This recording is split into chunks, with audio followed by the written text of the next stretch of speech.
than a lot of other junglers, willing to take on new champions into the jungle, like that Karma that was semi-effective. Yeah, it was an interesting comp, and I guess if you build the rest of your team comp around the mobility, it can definitely work. What we do see coming out of the LemonDogs is a Castellan and a Shen ban. So definitely Darien, Diamondprox, and Alex Edge, who they feel are their strongest champions, removing them from the pool. Yeah, and then on the other side, Gambit definitely feeling like Nukeduck is a huge threat here, taking out two of the main assassins so that he can't get rolling early from Dexter, and he can't go roaming to other lanes and get them snowballing. So we'll have to see how well this works out. Nukeduck has played a large amount of Fizz during the course of the regular season. Tabs is the member that was actually sort of famous for it here in EU, but of course he is the AD carry. The first lock-in, a fairly safe one here from the LemonDogs. Locking in that Zac, you know, can do a lot of things, but they haven't snapped up any of the other favorites that we have been seeing, the likes of that Elise, Jarvan, and things like that. Zac is just so strong right now. He's often going either as a ban or a first pick here. And for the LemonDogs, their top laner, Zoro, he's pretty much only played AP top laners in the summer split. Actually, he has only played AP top laners in the summer split. Things like Kennen, Ryze, Malphite, Zac. He doesn't play the AD bruisers, so this could easily be a top lane Zac here. Whereas coming from the jungle, Dexter's more favored like the Jarvan and Lee Sin, so he can get the snowballing mid lane early. It's an interesting one to see that Gambit have decided to lock in Sona and Misfortune as their duo lane, as opposed to taking away that Jarvan the fourth, because we have been seeing Diamond playing a fair amount of J4, and we know it's one of Dexter's go-to champs, so Gambit feeling confident to let that one through. I mean, it seems like everybody's just infatuated with MF here in EU. It's just kind of come out of nowhere. She's had a rise again and actually done really well in most of the games. It's only recently though, because all split long, we've been seeing the more traditional summer split ADs, and of course, you know, Genja, arguably Europe's most famous Misfortune player. I think, you know, he's really just in love with the press R. He likes to build all that bloodthirst and penetration early, and we'll see if they can make it work off. Over on the other side, Tabs, once again going back to one of his stalwarts, locked in that Caitlyn, which he's played a lot during the summer split. Yeah, so that's his most played AD carry, 8 picks for him. It's definitely the other very popular AD carry just because he's so strong in lane early. We've seen just huge swings in CS numbers, especially if she does get off a very good level 1 trade with you, then she does not give the lane back. It's hard for you to keep up in CS. Well, we'll have to see who they pair with Tabs as far as the support is concerned. For the time being, it looks like it is going to be that Zyra. Over on the other side, we do see that Darien secures his Aatrox, and we will most likely be seeing Nasus in the jungle. They could swap it, but I do think it'll land in those hands. So I talked about Diamond been floating around recently with some of these new junglers, testing the waters. He goes right back to his old and tried and true Nasus here. That's definitely going to be, well, 95% going to be a jungle Nasus. It could easily switch there with the Aatrox, but with how Darien played yesterday on Aatrox, I would be very sad to see it not go into his hands. Yeah, we'll definitely have to see if he can get himself off to that fantastic start. He was instrumental in the win against the Ninjas of Pajamas, and we're hoping to do the same here today. To round out the LemonDogs composition, we do have some global pressure. Nukeduck's locked in that Twisted Fate, and you know, TF, since the changes to predominantly his pick a card more so than his passive, has really seen a sharp decline in competitive level play, but we're still seeing him in the hands of the players that really like him. Peck has played him, Alex has played him, and now Nukeduck as well a few times over the last couple of weeks. And that's really because of the type of change that was made to him. You have to be an experienced TF player to continue to use him well. Because now you only have that 4 seconds. Once you choose your card, you need to use it. You can't just float around and have this gold card magically waving above your head forever. So we'll talk about the compositions, how they work out in a second. We do see Alex, he is on Zed. He's on a playmaking champion, and we talked about how, you know, Alex can do everything. He can do those sort of utility mid laners, those assassin mid laners, and he's going back to what he one of his loves strongest. most. Yeah, that's what he loves most, killing people. He hasn't had the best Zed results, but it's very good answer to TF. One of the things they tried to do was ban out assassins for Nukeduck, and they left up TF sort of on purpose here so that they can assassinate him. They want to stop him from roaming to the other lanes. TF is actually one of the best at doing that because of his ultimate.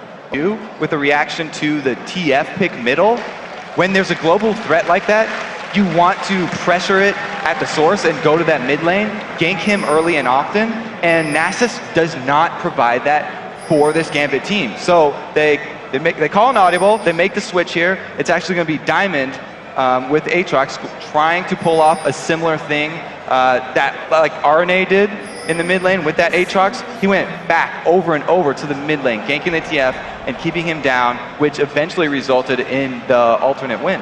Well, this is definitely a champion in the jungle that is trending upwards. We are seeing more and more Aatroxes in the jungle. This will be Diamond Prox's first one, I believe, in the LCS. So we'll have to see how effectively he can make this and if he can interrupt Nukeduck's Twisted Fate.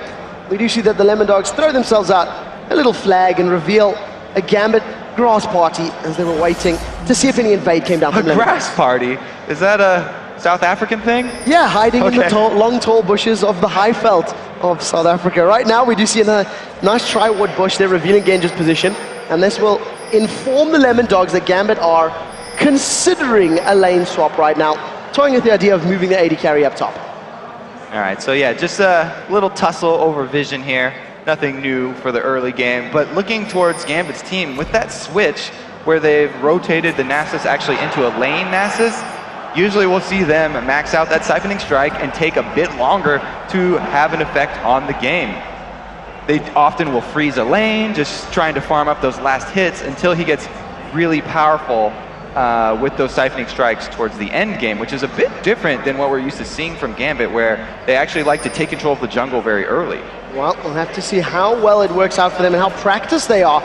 Remember that these teams have had roughly a week to get themselves ready for this matchup, and Gambit, of course, did have to play an extra set of games yesterday, so LemonDogs have got a little bit more scouting power on them. However, Gambit did not play this composition at all, so we'll have to see if LemonDogs' theory crafting is enough. All right, so LemonDogs pulled the support and AD switch here. Gambit were expecting them bottom, and they had Darien wait around to screen for Diamond to get his blue buff, and they also had Diamond use his smite. Really, really careful play right there from Gambit. They were very worried, but LemonDogs, with that switch, caught them off guard. So they're slightly ahead right now as far as the mind games go. Well, we'll have to see how well that affects, or how much that affects Diamond Prox.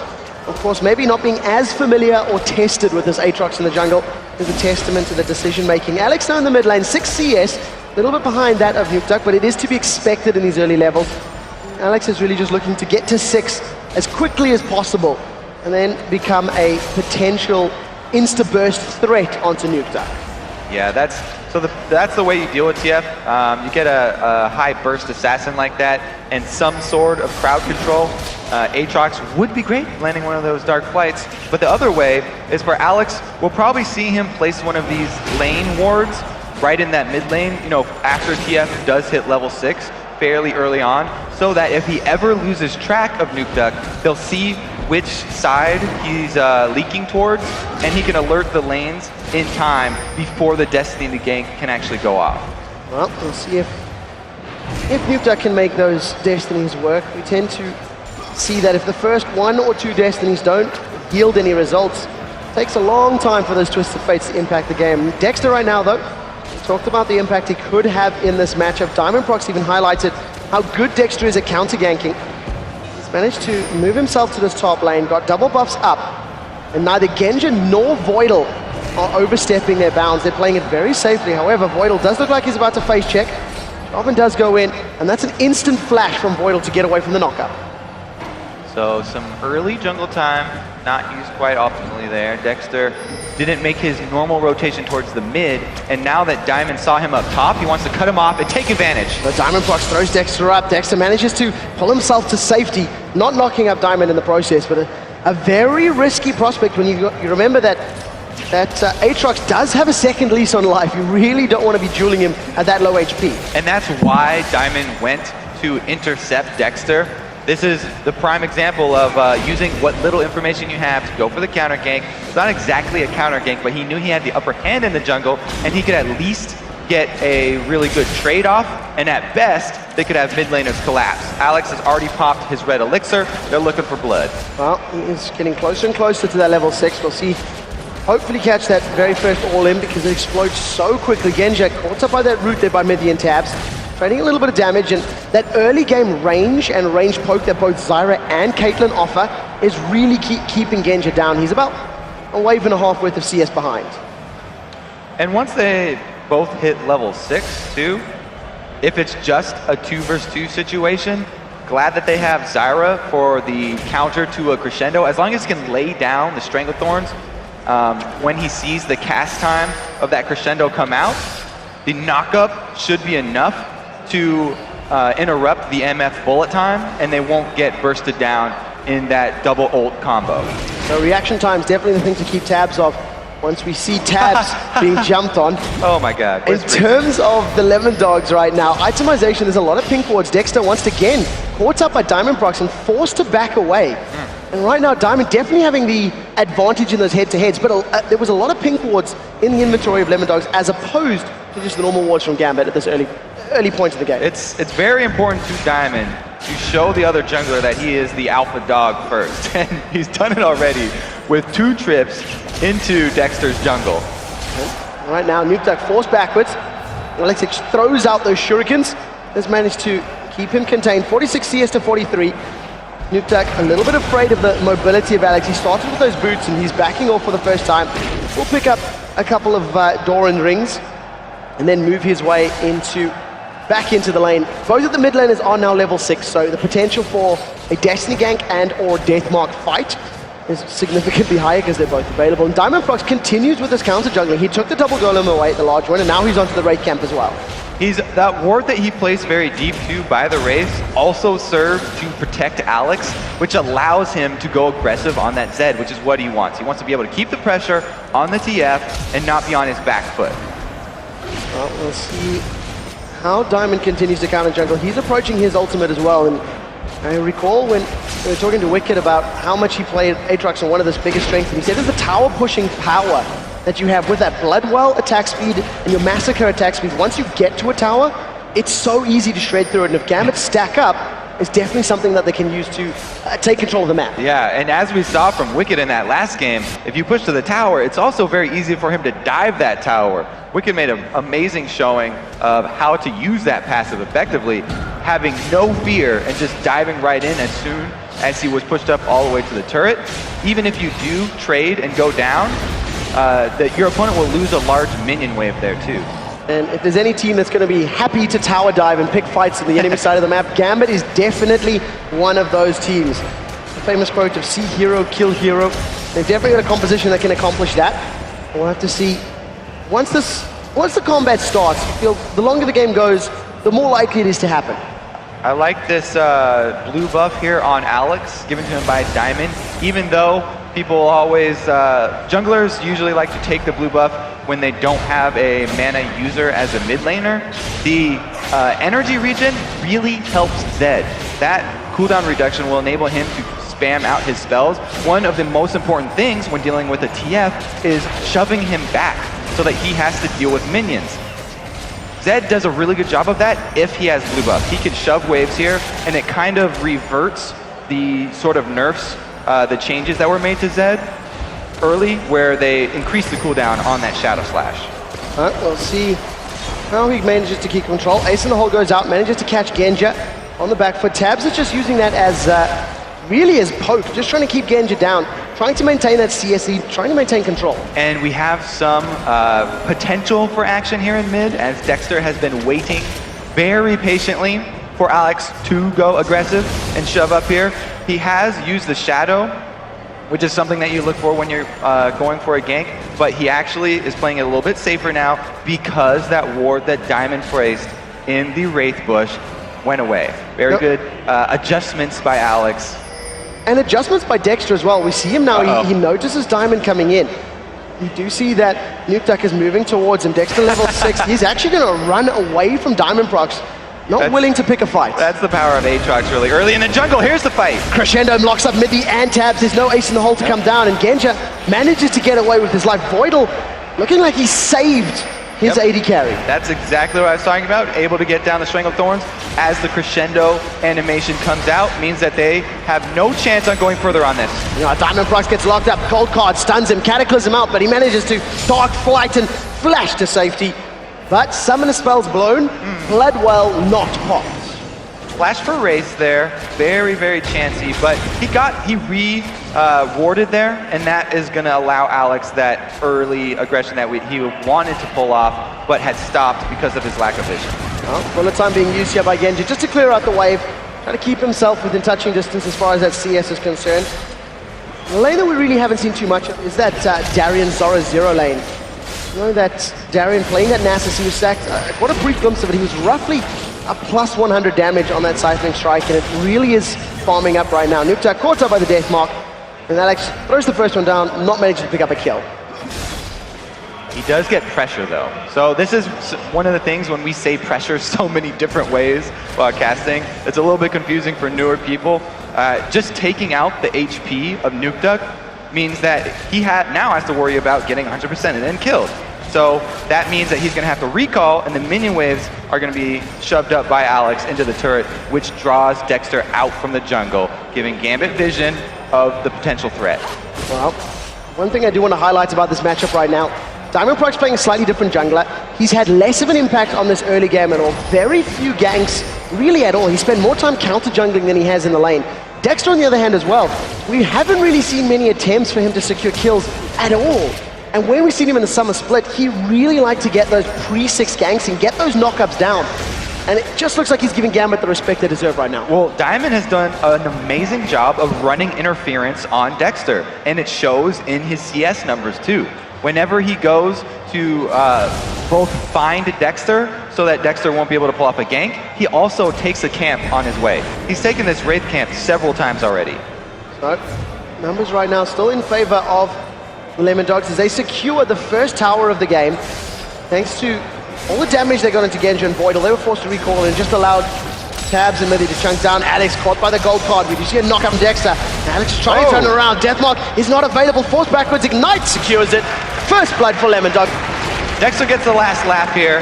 He's actually ahead in CS as well, so just kidding on that one. Oh, here goes the TFL tally. Now we'll see if the Destiny can work out. They stun up Darren. He's trying to get away. Fury of the Sands is ticking. That's a percentage HP over time. He manages to get out with about 250 HP. And thanks to that lifesteal hit on the siphoning strike, he manages to stay up. Diamond is looking for Zora Zero, but this is two champions that can come back to life. Dexter once again forced to retreat. And LemonDogs not able to secure the second kill of the game, but a good attempt nonetheless. That's why there was going to be so much action early.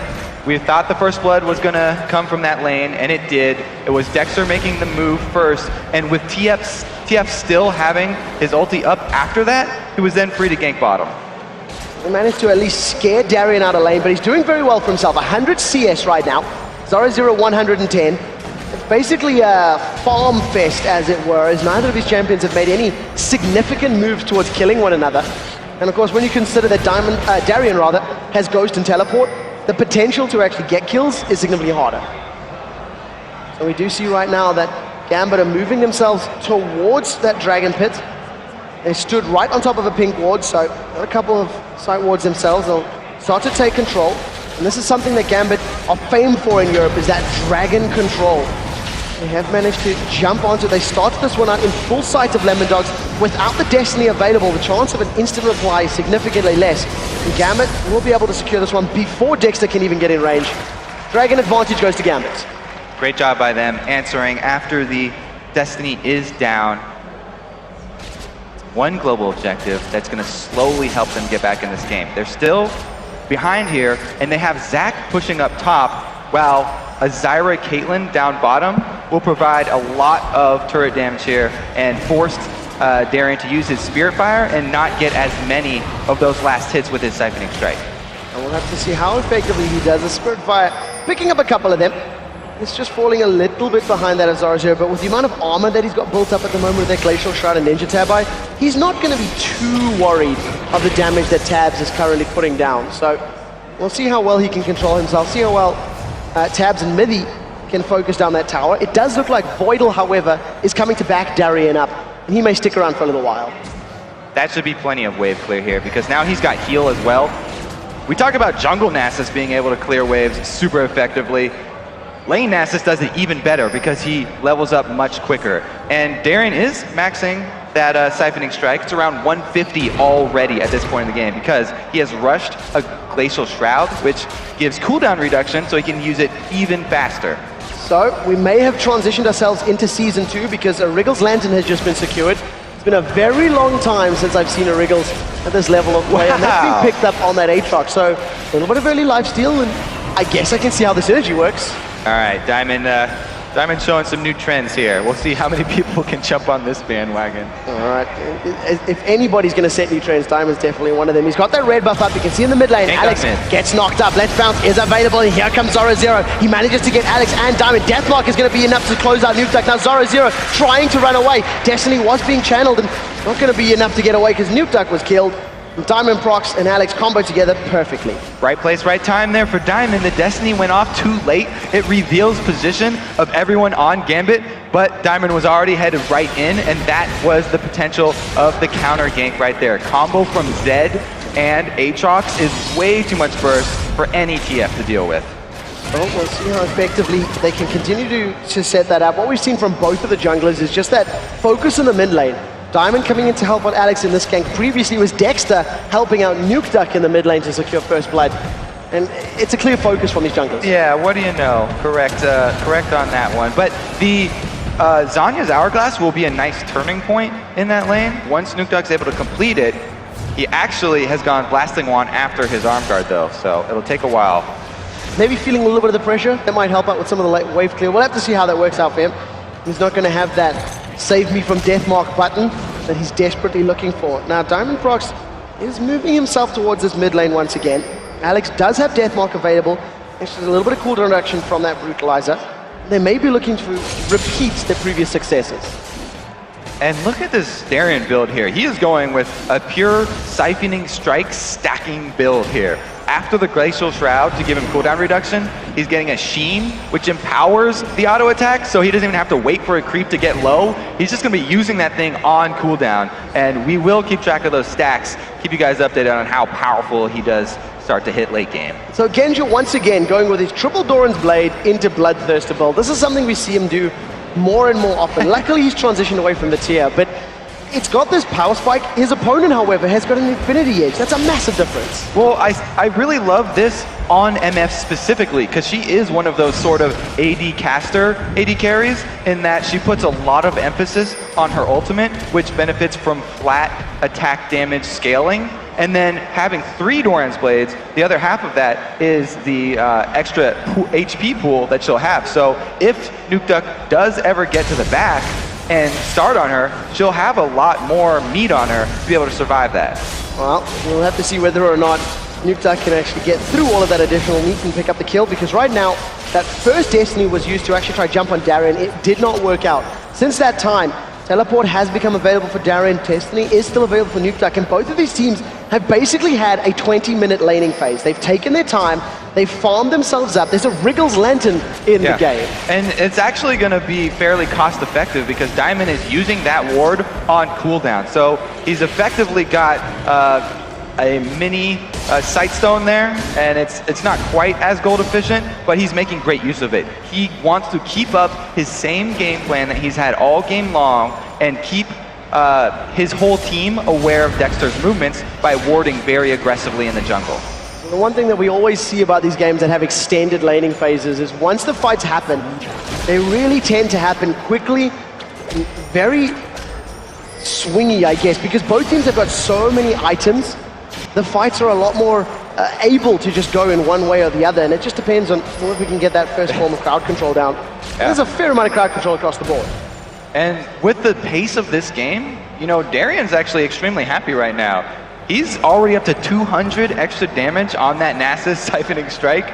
They're slowly getting power, not in items. It's actually just the scaling of the champion abilities here is a little bit more in favor of Gambit. So Darien may have taken that insta-burst one-shot that Alex landed onto Freeze yesterday personally, and he may try to match it or exceed the damage with this Siphoning Strike. We'll have to keep an eye on Tabs' HP. Yeah, Darien though, unlike some jungle Nasus from North America has not taken Flash on his Nasus, so we won't have that very spectacular Flash siphoning strike there. No shout-outs to Meteos. All right, well, we'll have to see how it makes use of it. Dragon has respawned. This time around, Gambit have started out. They have vision control in the pit, thanks to the pink ward, but you can see the LemonDogs are around, and Destiny is available as well, so Gambit wisely decide to back away and apply some focus on this mid lane.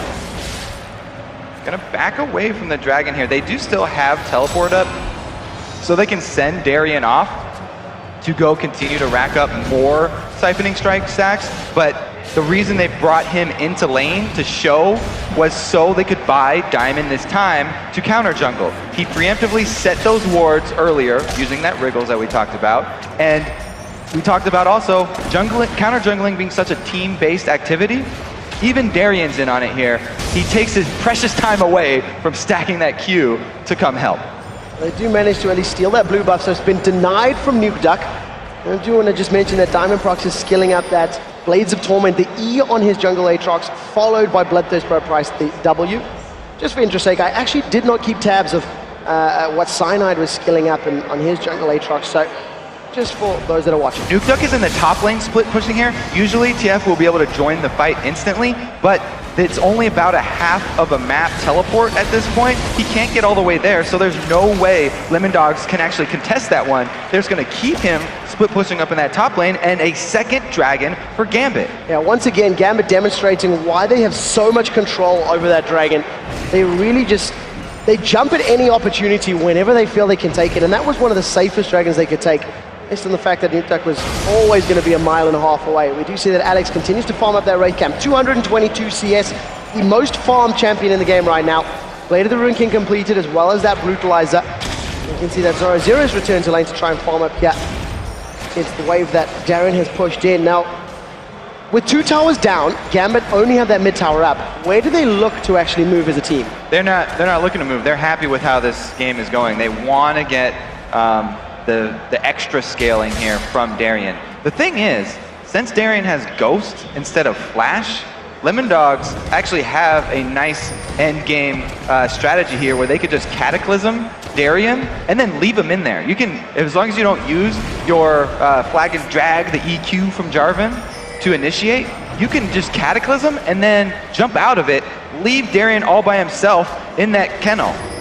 You do see that Zoro Zero stood on the other side. He was thinking about jumping in. The ward does get put down for Voidal, so they're aware of it. 4 members of LemonDogs in this mid lane start bashing away the mid tower. Get a couple hits down before backing out cleanly. The Gambit have grouped up to defend if LemonDogs maintain targets on this tower. I do like the pace of this game, though. This is exactly what Gambit were looking for. We talked about the preparation coming into this. It seemed like this was sort of a reactionary play by Gambit, but they might have had this planned all along and baited LemonDogs into the first pick there, because a lot of people would assume that Diamond's the one to use that Nasus. They made a really good move there, switching. Yeah, I did. Maybe I'm just projecting.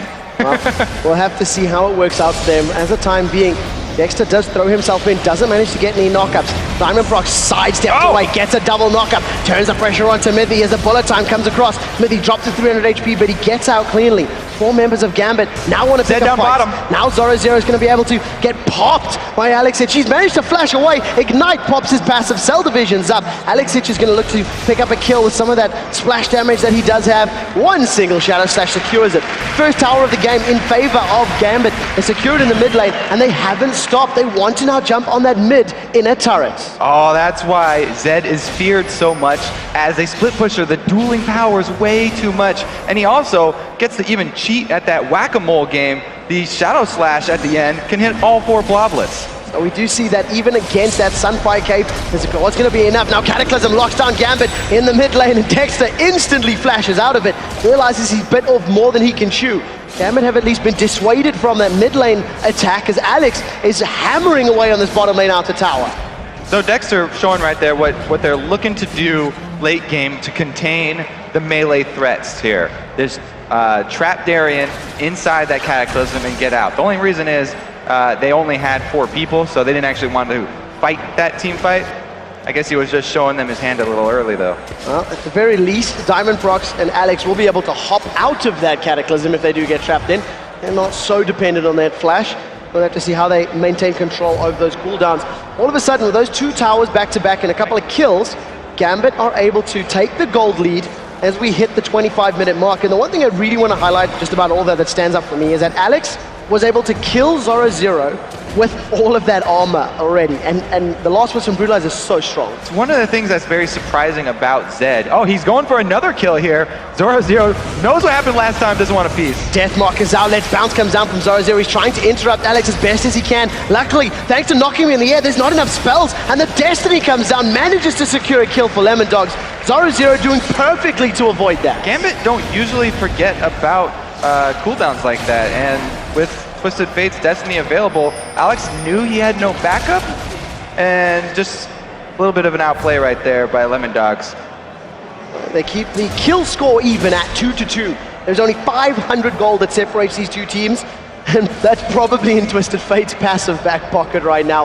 It couldn't get closer. Yeah, so I was gonna say that one of the surprising things about Zed is how he can burst tanks so well, and it's because Zed builds that armor penetration anyway, and so he ends up being able to do almost as much damage to the tanks as he can to squishies, with the Deathmark applying basically double damage. As soon as he has that penetration and the active Blade of the Ruin King, everybody on the map has to be scared. It's one of the first things that tripped me up, even as like a tank Udyr player. End game, Zed will still not hesitate to all in you and just blow you up. Well, as long as Destiny and Let's Bounce are available, it's going to be a little bit more difficult. Yes. I think Alex is going to be well aware of that. Better to have the mistake happen now in this mid-game laning phase than in the late-game team fighting phase, because at 27 minutes, we are still basically sticking to these lanes as Darian continues to stack up that siphoning strike. It is just getting extremely, extremely strong. He's got himself that Spur of Visage, so with his built-in lifesteal, going to be doing very well. As now LemonDogs, they're trying to push middle. Mither's getting popped. Deathmark takes him out. Now Voidal does get stunned by the gold card. They've traded support for support, but Stranglethorn's no crescendo was used. I have to say that's a mistake by Voidal, though. You don't follow Alex in. You are a very squishy support. Sona, Alex is on a mission to get in and get out. He is like an assassin there. He just wants to execute his mission and then leave. Voidal got caught unawares there. There shouldn't have been an answer, but there was. So unfortunately for Gambit, they give up the kill while taking one. And that's at least going to make this next fight a little bit more challenging. Now, neither team has supports as the Dragon has spawned. For the first time, LemonDogs have started this one off, and there is vision for Gambit. So we still have bullet time, but there's no crescendo because Voidal did go down, and he's not going to be able to help them. We do see that the Dragon is still bashing away onto Dexter. He's losing some Smite HP. bite! LemonDogs are a little bit split up. Smite does go in favor of Dexter. Dragon secured for LemonDogs. A flag and drag to safety. He pulls himself out. Nobody from Gambit continues to chase, and Dragon number 1 for the LemonDogs. Ooh, that's a nice trophy there for Dexter. Outsmites Diamond. There's nothing to say there. He's level 13. Diamond's level 14. That was just pure timing.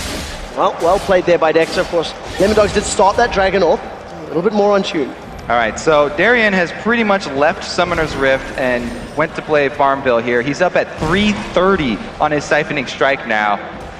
Just playing his own game down there. 330 bonus damage, and that continues to grow with every single time you hear that sound effect.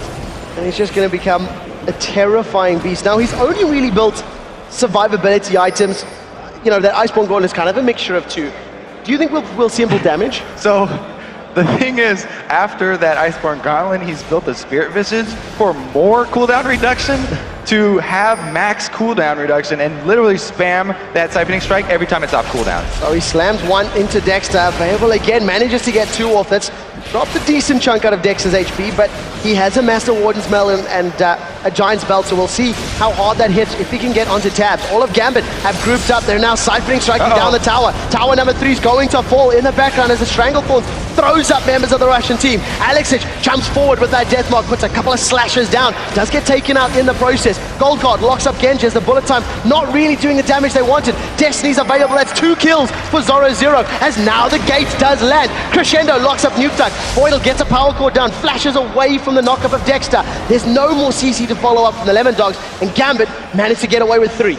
Poor initiation there from Alex. He should have let LemonDogs leave. They were already backing up, and Gambit was low enough after already busting Darian's ultimate just to tank that turret and finish it off. The rest of the team was not on the same page. They were not thinking for a re-engage there, and Zed, extremely squishy right now. He has no GA to get back up either.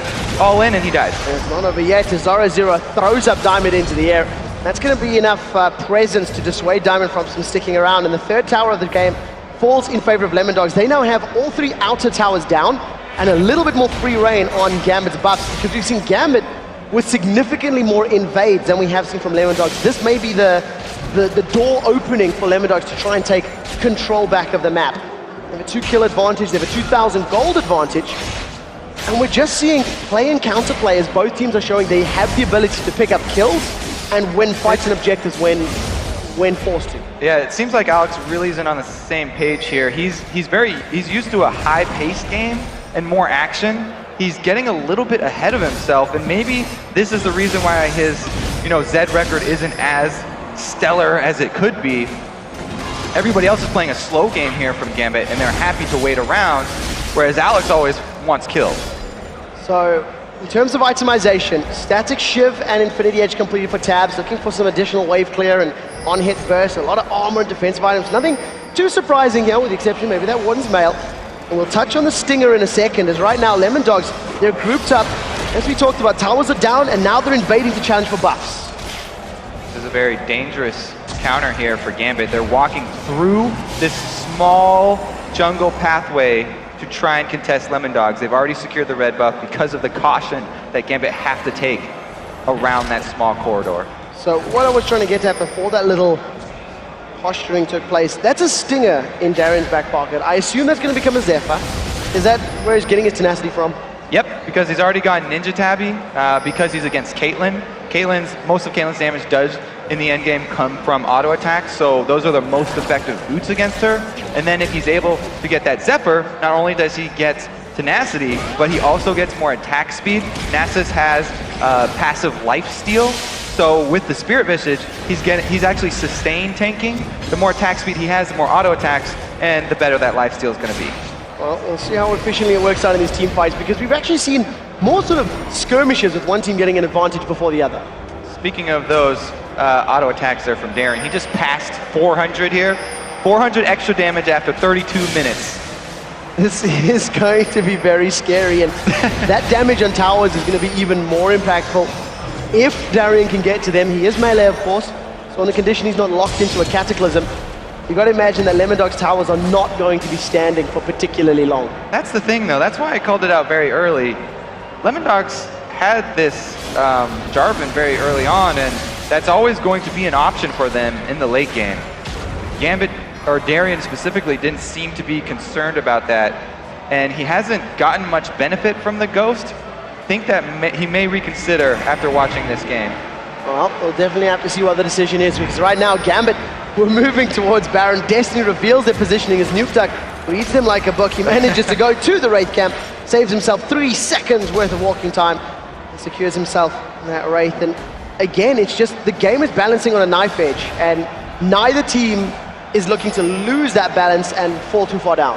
No, and NukeDuck there kind of just slapping Gambit away from the Baron pit, sees what they're up to, and they immediately pull back because they know they don't actually have the upper hand in team fights yet, and they need to accumulate a bit more time for Darian.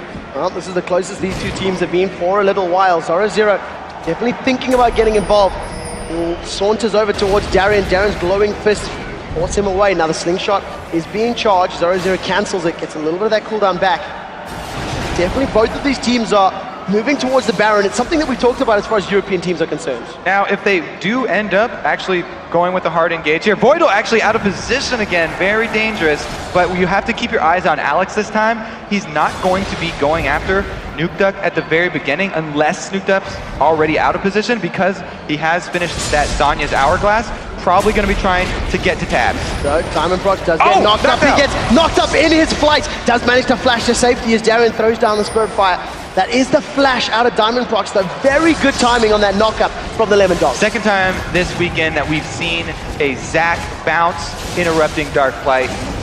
It was a pretty recent change that was made to the ability, and we're just seeing why right there. Balancing him a little bit more. They lose the flash, but more importantly, they lose the objective after. Dragon is now gone. A little bit more gold lead here for LemonDogs. Yeah, 35 minutes on the clock, 1,800 gold between these two teams. It is very, very close.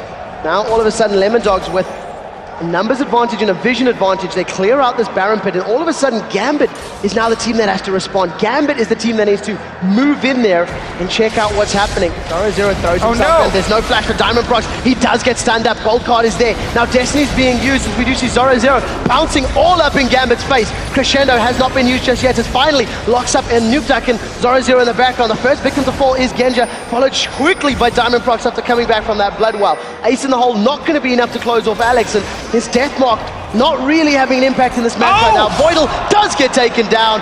A flag to the head. That's going to secure 3 kills. And LemonDogs will say thank you very much for Baron. And now they're pretty much only going to have to deal with Alex. They probably won't go for it, so let's look at the replay here. Diamond is the one they do not want to be on the front lines. Much rather have Darian be the one starting this out. And now it's a 5 versus 4. Darian does get locked inside the Cataclysm, but the rest of LemonDogs just run right past him, and they chase off all the damage for Gambit. There's not much of a chance for them to answer. That is a ridiculous amount of damage.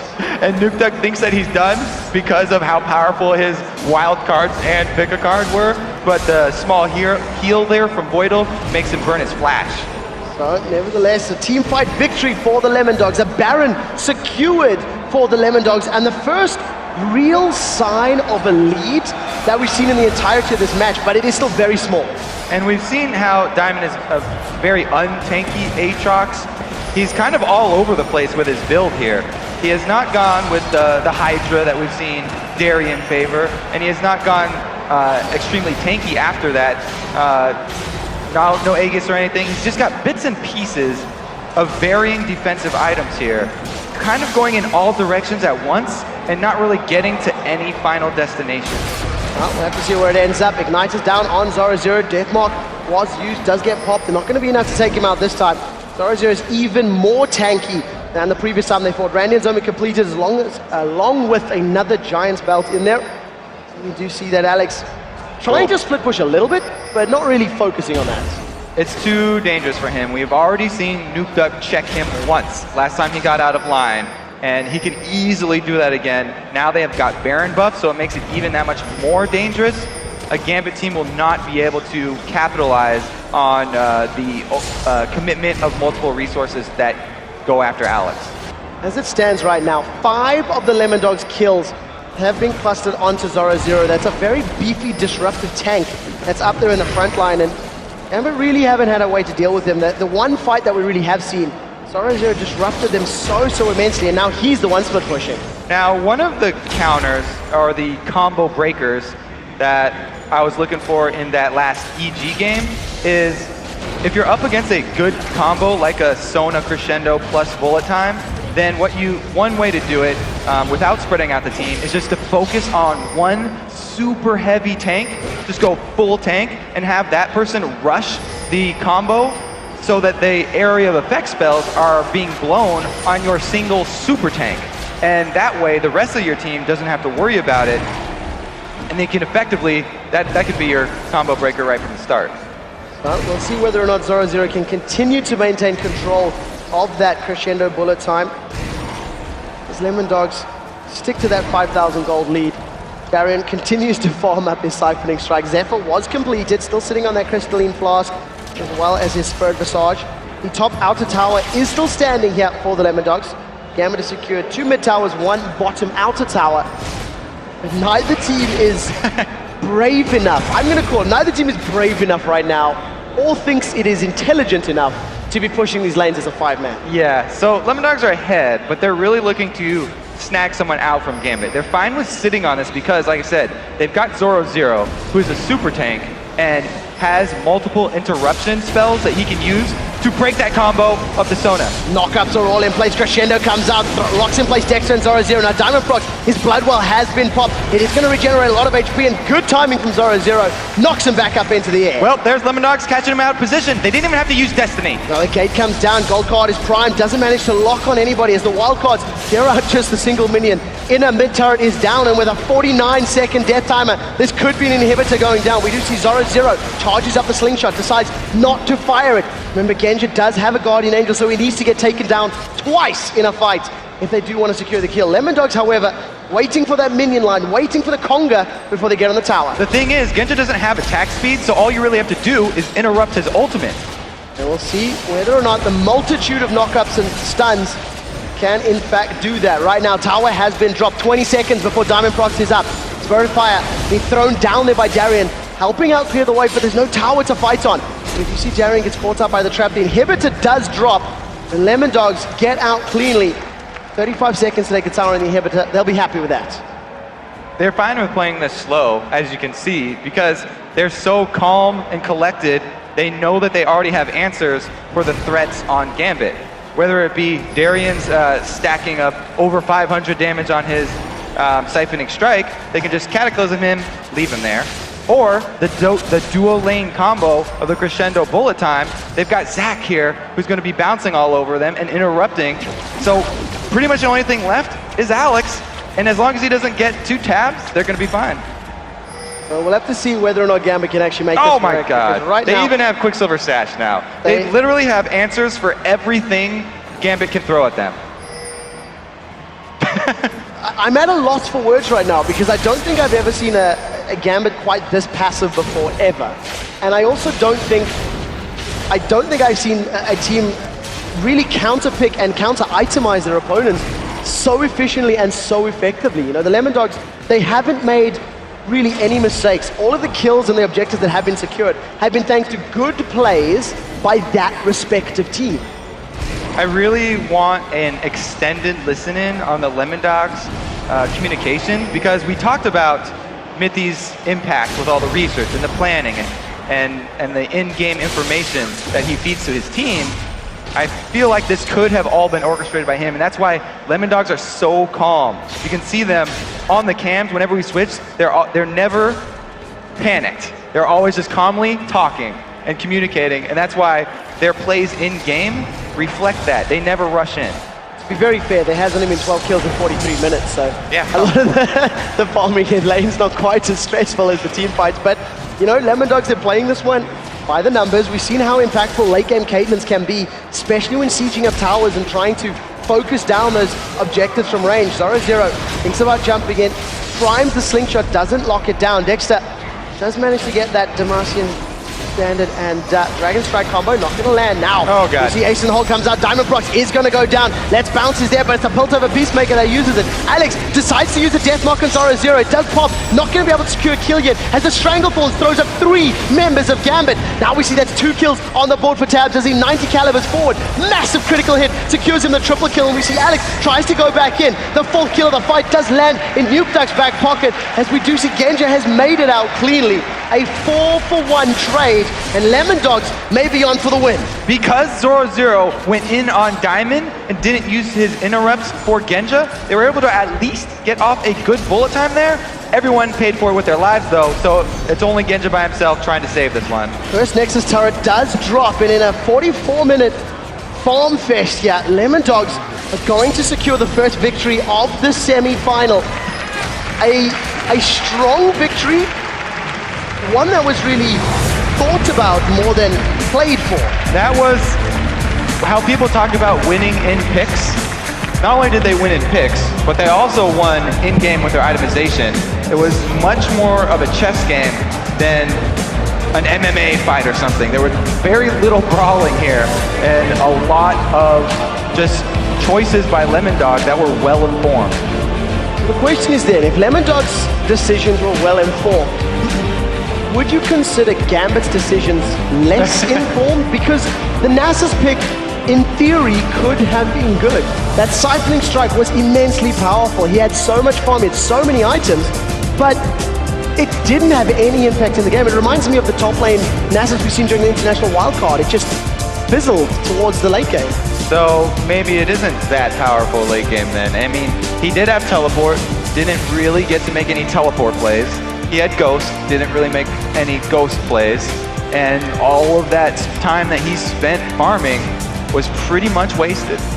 So the question is now, Gambit get beaten by LemonDogs, get out-thought by LemonDogs. I think that's the best way to describe this victory. It was a mental victory, a war of minds that LemonDogs just came out ahead on.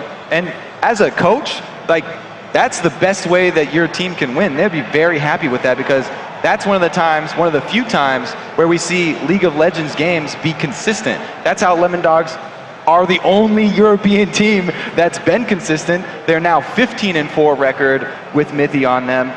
It's repeatable because most of it is done on paper rather than in the game. This is one thing that I think the LemonDogs have actually done in this match, maybe even more than I've seen throughout the summer split, is that they picked up a victory not only through the picks, but through itemization that was incredibly intelligent as well. And it's something that Gambit gave them the time to do. Gambit had so many strong options, and we just didn't see them make a play. They went for Dragon, and that was really all that they made work for them. Yeah, I mean, they got a super tank to interrupt the combo. They got 2 answers for the squishies, the Zanya's Hourglass and the Quicksilver Sash. After that, you know, they've also got the Cataclysm to just lock up the dog. There was nothing else. Nothing else they Let's can send do. it over. Well, let's see what D-Man and Jad have to say over at the analysis desk, because I'd love to hear them break down that match. Thank you very much, Quickshot and Kobe, for that great little breakdown towards the end, because, you know, he said it himself that Alex was playing an assassin, but it wasn't really working out for him because he just got completely locked down by everyone on LemonDogs. Yeah, and as they were saying, that was a very passive game from Gambit, and I have to credit really Nuke Duck in just taking the aggression out of them, because I think at the moment, when Alex went in for his second kill on 0-0 on the split push, and then Nuke Duck came in and killed him. Yeah. After that, Alex didn't really go for anything on his own. Everything that Gambit was trying to do with the stall, even though they were stalling, they never really had the ability to make big plays because Nuke Duck was going to shut it down. And incidentally, that was the only kill that 0-0 actually had on him. It was that single solo play. After that, he just became this unstoppable force, which you get with Zach, which is why we've seen Zach banned out so much. And honestly, for me, 0-0 was just creating everything for LemonDogs in that game. It was really crazy how well LemonDogs played together. I mean, we're trying to kind of figure out coming into Europe here how LemonDogs is the #1 seed, because still, even when you talk to a lot of the European teams, they're saying, "Oh, they're #1, but we're all the same. We're all even." Yeah, it's like, well, they were substantially ahead of the pack, and they play on a very solid plane with their consistency. Yeah, and the thing is, when our picks and bans came around, I said to you, I was like, both of these teams have actually got picks that they want. Yeah. So they've managed to get comfortable picks in this one. And it turned out, you know, Nuke Duck once again proving that Twisted Fate for him can work. He ordinarily would be the split pusher. This time he just didn't need to, because Gambit kind of played into their hands. Exactly. They didn't need to stall. And actually, let's we have a replay, actually, if we could go into the replay, that shows really the turning point in the game, because both teams, as we were talking about, were playing the stall game, and it was previous where they actually caught Diamond looking once, burned his flash. Here they actually end up catching Diamond again, and it shows how, even though it's a patient game, LemonDogs has the ability to be extremely decisive and just turn things on its head. So let's roll this clip actually right now. They interrupt his Dark Flight once again and finish him off. And at this time, they just kind of press a button and decide, okay, we're going all in. If we actually pause it here, 0-0 on the right side of the screen has flashed all the way in to this fight. Genja is going to be dead, pretty much, because Nuke Duck with his Lich Bane and Rabadon's Death Cap can stop him whenever he wants in any of these fights. And LemonDogs had this all planned out because, hell, they had 35 minutes to think about how they're going to be able to get a fight. Over on the left, Dexter's locking down Darien as well, and everyone is just kind of doing their job. They all had pretty much assigned roles for what they wanted to do in team fights, and they just jumped on Gambit here. Let's just roll the rest of this at full speed, where you can see Genja get blown up. Alex kind of gets caught in the chaos and has to run away. This was very nearly 4 kills for LemonDogs, because look how much damage Nuke Duck can do with his combo. For a second, it also seemed like he wouldn't be able to get Voidal, but LemonDogs has each other's backs. They talked previously about how they all get along, because they're in perfect sync right now. Yeah, and it's interesting. Like, I mean, you talked about it. It's like The European teams, they all were like, no, we're just as good. Because, well, let's face it, 4 of them tied for second place, so they all feel true. they're up there. Yeah. LemonDogs, as Kobe just mentioned, they're carried a massive run of wins since Mythi's come into the team. Yeah, and looking at them now, especially in this game, because Gambit, even though they weren't old-style Gambit, looked pretty good yesterday.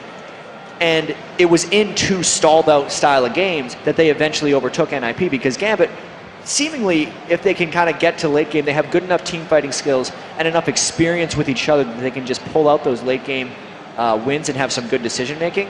But LemonDogs just kind of turned it on. Despite Darian having plus 570 on his siphoning strike by the end of that, it wasn't a factor because LemonDogs had more coordination and they could shut him down. So what do you think of Bounds coming into the next game? I mean, we've seen Bounds turn games around. Of course, it happened for Alternate effectively against Evil Geniuses in the semi-finals. Yeah. It completely shut them down, really. You know, EG just went, okay, you've obviously been practicing these champions, take them away from them.